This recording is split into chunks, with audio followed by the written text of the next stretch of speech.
Saudara-saudara terkasih, salam jumpa kembali. Jangan lupa subscribe, khusus yang baru bergabung, like, share video ini.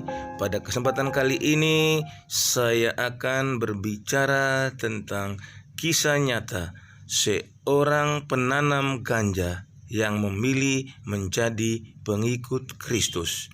Mari saksikan kisahnya berikut. Ya, dulu saya sebelum saya bertobat, pekerjaan saya dulu adalah menanam ganja. Wow. Ya, jadi sebelum bertobat, sebelum saya kerja dengan orang misi ini, sebelumnya saya memang menanam ganja, kerjasama dengan orang kejaksaan juga. Begitu. Itu di Aceh ya? Iya, di Aceh gitu. Mhm. Jadi setelah saya kerja itu saya rasa ada banyak kebosanan gitu ya, karena setiap hari harus di hutan gitu. Dan pulangnya pun itu harus, misalnya masuknya dari jalur ini, besok pulangnya harus dari sana begitu. Tidak boleh satu jalur, setiap harinya harus berubah gitu. Nah, setelah saya selesai berhenti kerja dari situ, saya ditawarin sama kawan saya kerja di peternakan ayam. Nah, jadi dari situ saya mulai kerja di peternakan ayam dengan kawan saya yang sebelumnya, sebelum dia bertobat, dia itu saya tahu kehidupan dia. Nah, tetapi ketika saya dengan dia kerja, tiba-tiba yang saya lihat banyak perubahan dengan dia. Seperti kalau dulu dia suka pakai ganja juga, dan setelah saya ketemu dengan dia beberapa tahun kemudian kok tiba-tiba dia sudah berubah, dan saya semakin penasaran juga dengan itu. Dan pada suatu hari dia bilang begini, sebenarnya kamu Islam itu tidak bisa 100% untuk percaya hal-hal yang diajarkan gitu. Alasannya dia mulai menginjil ini ke saya. Saya nggak sadar kalau itu ternyata sebenarnya lagi penginjilan ke saya. Saya seperti biasa saja, saya jawab apa adanya begitu. Dan suatu ketika dia bertanya kepada saya, dia tanya begini, kamu tahu tentang cerita Nabi Daud katanya.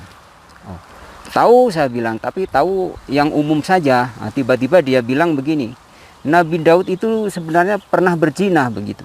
Saya terkejut itu, saya sedikit nggak percaya, karena di dalam Muslim itu hal-hal begitu nggak diajarkan, malah ditutup gitu. Jadi saya semakin penasaran dengan dia. Habis saya penasaran, dia nggak langsung kasih begitu, dibuatnya saya semakin penasaran tentang hal itu, kebenaran itu. Suatu saat dia bilang, kalau kamu mau belajar, saya ada Alkitabnya. Dibilang kitab Zabur lah gitu kan.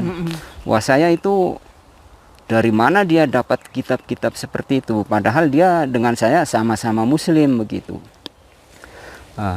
Habis itu dia mulai kasih baca gitu, tapi dia nggak kasih sekaligus.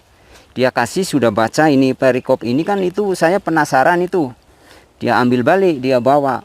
Wah, itu saya satu malam itu penasaran dengan hal itu, dengan Alkitab itu.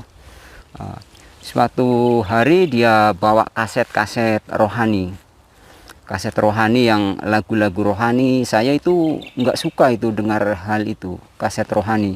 Itu semakin saya nggak nyaman ini gitu. Karena latar belakang saya juga ada dibilang okultisme juga ya, gitu, kepercayaan tentang hal-hal itu, ilmu-ilmu begitu. Jadi setelah itu saya mulai nggak nyaman waktu dengan dia ini. Udah ada rasa ini, karena mungkin di dalam saya itu kekuatan dari roh jahat itu mungkin sudah mulai nggak tenang begitu. Suatu hari dia datang lagi, dia bilang begini, jalan yang lurus itu bukan Muhammad, kata dia. Itu saya tambah tidak suka waktu itu, karena saya tidak taunya Muhammad mengajarkan yang bagus begitu. Kemudian dia mulai buka ayat-ayat Al-Quran ini di dalam surat Al-Imran yang pertama, karena untuk perbandingan antara bahwa nabi yang paling besar menurut Islam kan Muhammad, tetapi sedangkan menurut Al-Quran itu Isa Al-Masih kan. Saya semakin penasaran juga. Kemudian dia mulai mengajar saya tentang kebenaran itu, tentang jalan yang lurus siapa, terus Al-Quran ini sebenarnya seperti apa. Nah, dia mengambilnya sebagian dari mana, dia bilang begitu ke saya. Nah, saya itu semakin, pandangan saya tentang Islam udah mulai ini goyang, ini udah nggak bisa fokus lagi. Jadi setiap hari hanya diajarin seperti itu, ngobrol seperti itu. Nah, sampai akhirnya suatu hari saya mimpi malam-malam. Itu di situ mimpinya ada orang bule, anaknya 2, dia 1. Saya mimpi, dalam mimpi itu orang bule ini lagi buka Alkitab. Kemudian yang anaknya bilang begini, kamu jangan ke situ, ikut saya saja, kata yang dalam mimpi itu ya. Ikut saya aja. Pas saya mau ikut, saya nengok ke kuburan. Wah, pas pagi saya bangun, mimpi itu seperti apa? Terngiang-ngiang, ingat terus gitulah. Ingat, dalam ingatan saya itu jelas sekali gitu. Pas sore-sore tiba-tiba saya lagi naik sepeda, jalannya seperti begini juga, turun. Tiba-tiba saya naik sepeda, saya jatuh menghantam itu pagar kawat duri. Jadi mulutnya robek waktu itu, dijahit juga. Tetapi saya di situ sudah agak percaya dengan Yesus, dengan Isa. Jadi saya, dalam nama Isa nggak apa-apa gitu kan. Begitu saya jatuh, ini darah kan keluar semua, muka saya bengkak dan saya nggak bisa ngomong. Tapi yang saya heran, tidak merasakan sakit. Saya tetap masih kerja untuk ngurusin ayam itu. Kawan saya yang ini udah sibuk ke sana kemari ya, cari pertolongan gitu. Padahal saya sendiri merasa tidak apa-apa begitu. Nah, habis dari situ saya itu sudah mulai, Yesus ini iya udah oke lah, betul ini. Begitu. Dan entah kenapa tiba-tiba pada suatu malam saya pengen pergi dari situ. Mungkin hatinya pengennya di situ, tetapi pikirannya harus keluar ini dari sini, nanti nggak betul ini, begitu kan. Memang saya rencana kabur dari situ, nggak kerja lagi di situ. Pas saya kabur besoknya, rupanya diketahui. Jadi saya udah di tengah kota ini, sama tim mereka ini dikepung lah, ditangkap lagi, disuruh balik lagi ke situ gitu. Akhirnya saya balik lagi ke situ. Itu dari situ proses saya sudah mulai mendengarkan lagu-lagu rohani. Ketika saya mendengarkan lagu-lagu rohani tengah malam itu, malam Jumat. Kalau malam Jumat itu sebenarnya kan malam dimana kalau nggak salah Tuhan menciptakan manusia ya. Sumber-sumbernya pokoknya dari situ. Lagi yang ingat saya lagunya adalah Ajar Kami Bapa Menghitung Hari-hari. Ketika saya mendengar itu, tiba-tiba ada angin kencang sekali. Saya itu tinggal di dalam sebuah pondok, panggung begitu. Tiba-tiba anginnya kencang sekali, terus itu nabrak ke pintu terbuka kan. Itu kalau dulu itu tape ya. Itu hancur. Pokoknya terlempar semua gitu, jatuh gitu. Tiba-tiba di depan saya berdirilah seorang bayangan hitam begitu. Kalau yang lihat saya sekarang itu antikris, karena dia bertanduk begini kan. Wow, iblis. Iya, iblis itu. Dia datang ke situ, dia tanya ke saya, dulu kamu mencari-cari saya katanya. Sekarang kenapa kamu mau membuang saya, katanya begitu. Wah, ini kalau ini yang terjadi kayaknya saya sudah lewat mungkin kan. Dia langsung menerkam saya, mencekek saya kan. Saya jatuh di situ di dalam kamar pondok itu. Jatuh, pokoknya saya udah napas udah susah gitu. Tetapi tiba-tiba ada suara di dalam telinga saya. Dia cuma bilang begini, dan suara itu sangat berwibawa waktu itu. Dia bilang begini, kamu tengking dalam nama Isa, katanya. Itu saya masih belum itu, masih berusaha gitu. Itu sampai 3 kali suara itu. Yang ketiga kali kayaknya lebih keras lagi suaranya itu, hingga saya kayak bergetar gitu kan. Lalu saya bilang dalam nama Isa Al-Masih. Langsung itu terlepas itu. Itu pintu itu rusak semua. Nah, kalau secara manusia saya lihat, saya kan sendiri gitu, tapi itu yang terjadi seperti itu. Dari situ saya udah semakin yakin bahwa Isa Al-Masih itu memang betul-betul menyelamatkan saya gitu. Dan di situ saya takut dan menangis gitu. Kalau selama ini Tuhan, saya selama ini rupanya salah gitu ya, kalau mengikuti ajaran-ajaran yang diterapkan oleh keluarga saya sendiri. Maksudnya dari keluarga memang muslim semua ya. Bahkan saya sebenarnya dipersiapkan untuk masuk pesantren gitu. Begitu. Nah, di situ saya semakin percaya. Dan Tuhan itu kayak tahu gitu loh, kebutuhan-kebutuhan saya di situ pun dia penuhi, kebutuhan rohani khususnya ya. Pada suatu malam itu saya memang lagi berdoa itu. Berdoa kadang-kadang itu roh saya kayak terangkat gitu loh, kayak bisa melihat kemana-kemana begitu. Tapi saya itu kayak, oh ini kok kayak macam orang ilmu-ilmu orang muslim lagi ini begini kan gitu kan. Rupanya saya tanya kawan saya bilang, oh itu artinya kamu sedang dikasih tunjuk ini loh, begini-begini kali secara alam roh gitu kan. Saya semakin percaya dan semakin yakin itu di situ. Tapi dalam perjalanan saya semakin yakin itu, godaan nggak berhenti di situ. Datang lagi kawan saya yang lain ini yang dulu menanam ganja. Dia ini kan sudah jadi polisi. Dia tawarin saya lagi nanam ganja lagi. Dibilang, kamu sekarang nanam ganja, ini uangnya saya kasih terus gitu kan. Nanti kalau umur ganja udah tinggi sedikit, kasih tahu saya, kamu pergi dari situ.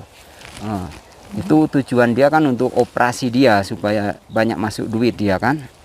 Tapi puji Tuhan saya di situ, aduh kayaknya udah nggak bisa lagi ini, karena saya udah untuk hal begitu kayaknya udah nggak semangat gitu kan. Akhirnya saya tolak itu dan dia pun jadi kecewa dengan saya. Tapi saya rasa itu nggak apa-apa gitu, karena pasti ada proses gitu. Suatu hari saya itu sepertinya bosan gitu kan, jadi nggak ada kawan. Saya coba-coba lagi itu pakai ganja. Jadi saya pakailah, saya isap begitu. Itu biasanya kalau pakai ganja itu bawaannya jadi lapar sekali. Gitu, kalau habis pakai ganja pasti mau makan banyak gitu. Tapi kali ini mungkin memang Tuhan betul-betul mau hajar saya supaya tahu gitu loh bahwa ini nggak bisa lagi begitu. Itu 1 minggu kepala saya itu pening sekali, pusing sekali, kalau diangkat gini pasti rasanya mau jatuh begitu. Wah, itu saya berdoa sungguh-sungguh lah di situ. Tuhan, saya ampuni, saya pokoknya kalau ini sembuh, saya nggak akan sentuh lagi itu barang gitu kan. Saya akan tinggalkan itu semua. Aku akan ikut Engkau gitu kan. Wah, di situ pas saya berdoa seperti itu, tiba-tiba langsung sembuh. Selesai begitu kan. Waduh, ternyata memang luar biasa. Habis dari situlah ini Pak Musa datang, diutus dari Jawa. Saya ketemu Pak Musa di sana. Jadi Pak Musa mulai membimbing saya di sana. Habis itu, jadi di situ saya sudah mulai mempelajari Alkitab lah, baca gitu walaupun sembunyi-sembunyi. Dan sampai akhirnya titik terakhirnya yaitu tentang bahasa roh. Pak Musa jelasinnya sekilas, saya nggak semakin penasaran gitu. Kawan dia pun jelasinnya cuma sekilas begitu aja. Oke lah, kalau dia saya nggak puas, saya cari aja sendiri begitu. Udah, jadi akhirnya saya tiap malam itu berdoa meminta itu bahasa roh itu. Malam pertama nggak ada apa-apa, biasa saja. Malam kedua saya pikir nggak ada apa-apa karena saya udah selesai doa, kemudian saya tiduran. Belum tidur tiba-tiba langsung kena saya bahasa roh itu di mulut dan lidah saya. Itu memang baru kali itu saya yang namanya bahasa roh itu kok nggak bisa ditutup ya. Mulut saya memang saya tutup dengan tangan begini, tapi tetap lidahnya apa-apa bergerak terus begitu. Hal itu terjadi sampai 2 kali. Di situ saya udah pasti ini udah betul semua, ini nggak ada yang lain lagi kan. Di situ saya tiba-tiba kalau ketemu orang jadi ada keberanian untuk ngomong, untuk menyampaikan kalau Injil itu benar gitu, itu benar. Dan saya akhirnya di situ mulai PI juga, mulai penginjilan lah. Walaupun saya nggak tahu kalau penginjilan itu seperti itu. Pokoknya saya hanya taunya menyampaikan kebenaran itu begitu. Suatu saat saya nyampein bahwa berdebat dulu dengan dia, karena dia pertamanya lebih hebat dari saya kan. Saya iya saja, saya dengar aja. Pas selesai itu saya bilang, itu menurut kamu betul kan? Nah, sekarang saya tanya, kalau menurut Al-Quran ini betul, apa kamu percaya Al-Quran? Aku bilang gitu. Dia bilang percaya. Nah, jadi saya sampaikanlah itu tentang Injil itu di dalam pandangan Islam. Begitu dia akhirnya dia percaya. Waktu dia sudah percaya kan, saya udah dibawa keluar ini sama Pak Musa ke sini, ke Pondok Penuai, sekolah di situ, sekolah belajar misi. Nah, rupanya kawan saya ini pun ikut juga dia. Rupanya sekolah juga, tetapi di Bandung. Begitu rupanya, oh dia ngikut. Saya nggak tahu kalau dia ternyata masuk situ. Padahal saya hanya sampein begitu. Selesai itu saya balik lagi ke Aceh. Kemudian saya penginjilan lagi dengan orang yang menyuruh saya nanam ganja ini. Orang kejaksaan ini. Saya penginjilan tentang dia sama dia. Dia membantah terus begitu. Waktu dibilang oh Injil ini benar, ini itu benar. Lalu saya ambillah itu ayat Al-Quran. Mulai dari jalan yang lurus itu ya. Ihdinas siratal mustaqim. Tunjukilah kami jalan yang lurus.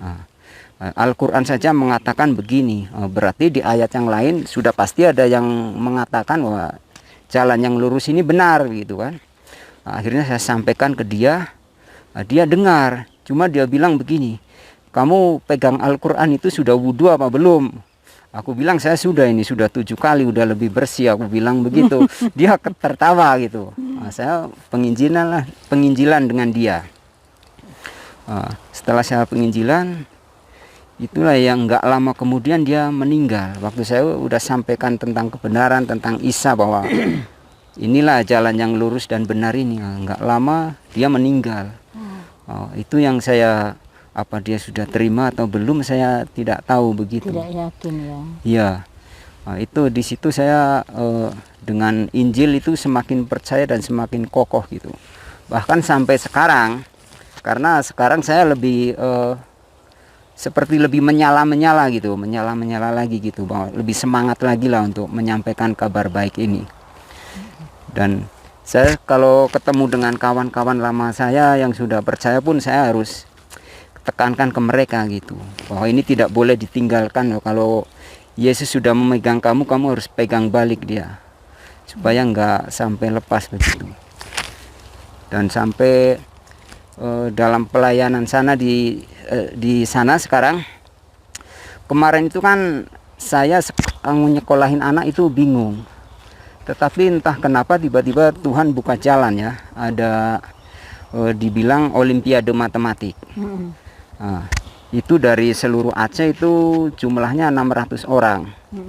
Anak saya ikut di situ. Pikiran saya ya sudahlah, dia ikut saja untuk berani gitu kan. Rupanya dia juara 1 dari 600 orang itu. Saya langsung lihat ke langit. Waduh, cuma bisa meneteskan air mata. Engkau luar biasa Tuhan gitu kan. Akhirnya anak saya di situ sekolah, masuk SMP. Sekolahnya di internasional ya. Internasional punya Turki. Bilingual school. Bukan ya. Apa sekolah namanya? Bilingual school ya. Turki punya. Tapi nggak sampai di situ. Anak saya di situ masuk situ 3 bulan dia menangis. Karena tidak pernah kursus bahasa Inggris. Itu kan diwajibkan, wajib harus bisa. Aduh, saya bingung juga. Cuma saya bilanglah ke dia, bertahan saja dulu sementara begitu kan. Akhirnya dia bertahan di situ sampai 3 bulan. Akhirnya dia tiba-tiba bisa dia bahasa Inggris, udah padahal nggak pernah kursus gitu. Lewat 3 bulan itu saya ajak pulang udah nggak mau. Dia kan harus tinggal di asrama, wajib begitu. Waktu itu kalau dia nggak ngomong bahasa Inggris kan kena denda. Jadi dia di situ sudah lancar gitu. Waduh, saya betul-betul merasa senang, Tuhan sukacita, luar biasa, ya. luar biasa gitu. Dan puji Tuhan juga anak saya sudah tahu posisi dia di mana. Begitu. Saya anak ada 2. Yang satu yang udah saya bawa ke sini ini yang mau kuliah di UKSW. Itu pun dia beasiswa dari Medcom. Gitu. Kerjasama Metro TV kan. Di situ anak saya dua-duanya sudah tahu kalau di dalam Muslim, kumpulan Muslim dia harus seperti apa. Dan di luar Muslim ya saya kasih bebas lah gitu. Saudara-saudara terkasih dalam Tuhan kita Yesus Kristus, demikianlah kesaksian yang luar biasa. Semoga menjadikan kita makin kuat, makin teguh dalam beriman. Buat yang baru bergabung, jangan lupa subscribe untuk membantu perkembangan channel ini. Terima kasih, Tuhan Yesus memberkati.